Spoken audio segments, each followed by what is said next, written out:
Let's see if I can find this. Let's see. Oh, whoa. Let's see. Clear that. Nope. Too far. Check this out. 1 Peter 3, King James Version. Okay.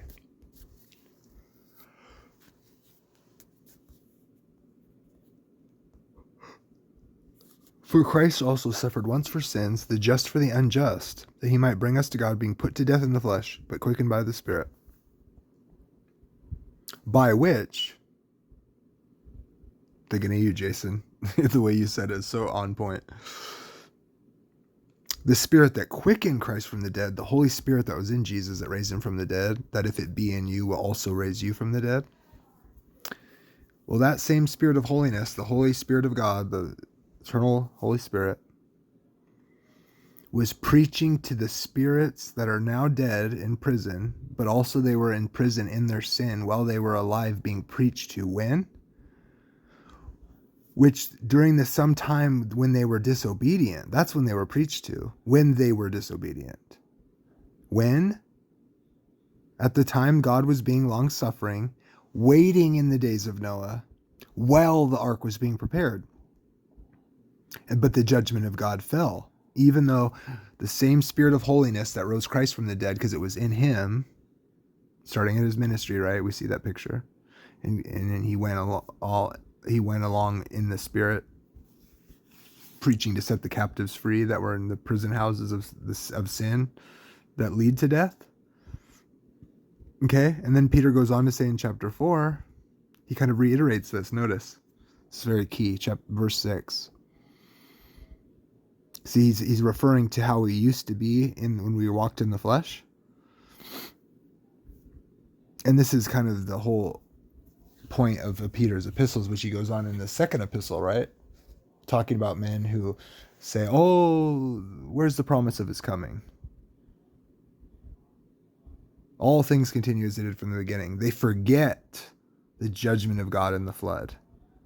And they're mockers. But what he has said in 1 Peter 3 and 4 here, notice. See, they shall give account to him who's ready to judge the quick and the dead. So the coming judgment is evident by the fact that the judgment of the flood came.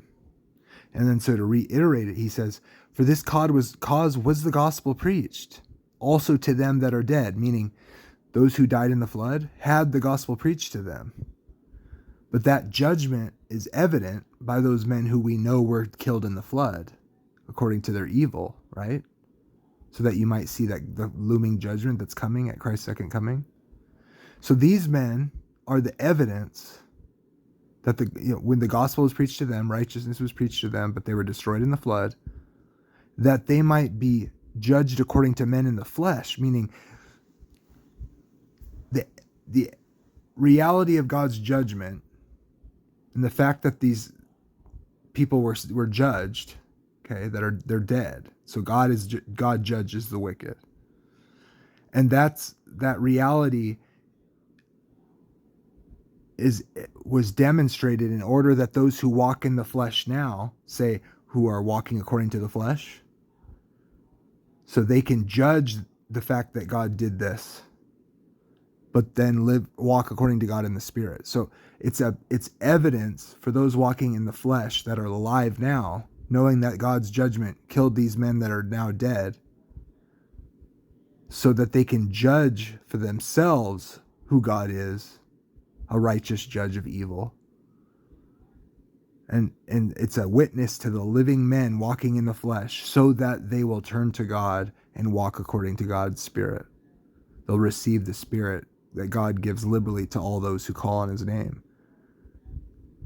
So the judgment of the flood, which killed wicked men, is a witness in order that those who are in the flesh can judge that reality and be reconciled to God and receive his Spirit and walk accordingly. Because the end of all things is at hand.